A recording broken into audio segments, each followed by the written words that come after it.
নমস্কার বন্ধুরা, memories of life চ্যানেলে আপনাদের অনেক অনেক স্বাগত। ছেলেটার প্রায় গত 3-4 দিন ধরে জ্বর আর একটু সুস্থ আছে। এতদিন ধরে কিছু খেতে পারছিল না, তাই একটুখানি আমাকে আবদার করে বলল যে মা আমি একটু ফ্রেঞ্চ ফ্রাইস আর পিৎজা খাবো। তো আমি ওকে সচরাচর দিই না ও যেটা ডিমান্ড করে, কিন্তু এতভাবে মায়াভাবে বললো যে আমি না দিয়ে থাকতেই পারলাম না, তাই চলে এসেছি ওকে একটুখানি খাওয়াবো বলে।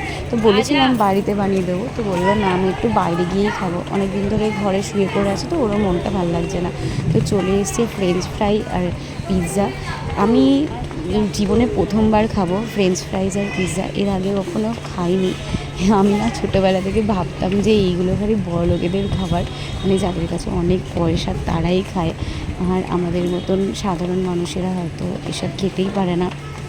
তো যাই হোক, তো ছেলের ইচ্ছা ছিল।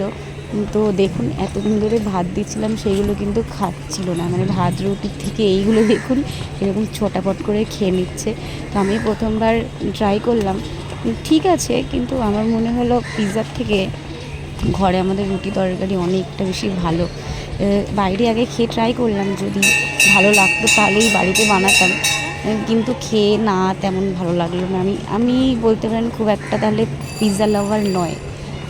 আমার কাছে ওই ঘরোয়া খাবারই ঠিক আছে। তো যারা পছন্দ করেন তাদের কাছে তো ভালো লাগবেই। তো একটুখানি শেয়ার করলাম আপনাদের সঙ্গে। তো আপনাদের যদি খারাপ লাগে তো সরি, আর যদি ভালো লাগে তাহলে একটা লাইক একটা কমেন্ট করবেন।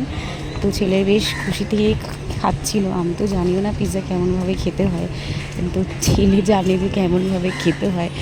তো আমাকে একটু দেখিয়ে দিল যে এরকমভাবে কাটো আর এরকমভাবে খায়।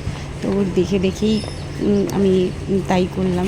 আজকালকার বাচ্চারা কত অ্যাডভান্স না বলুন, আর আমরা কোথায় ছিলাম আমাদের সময়।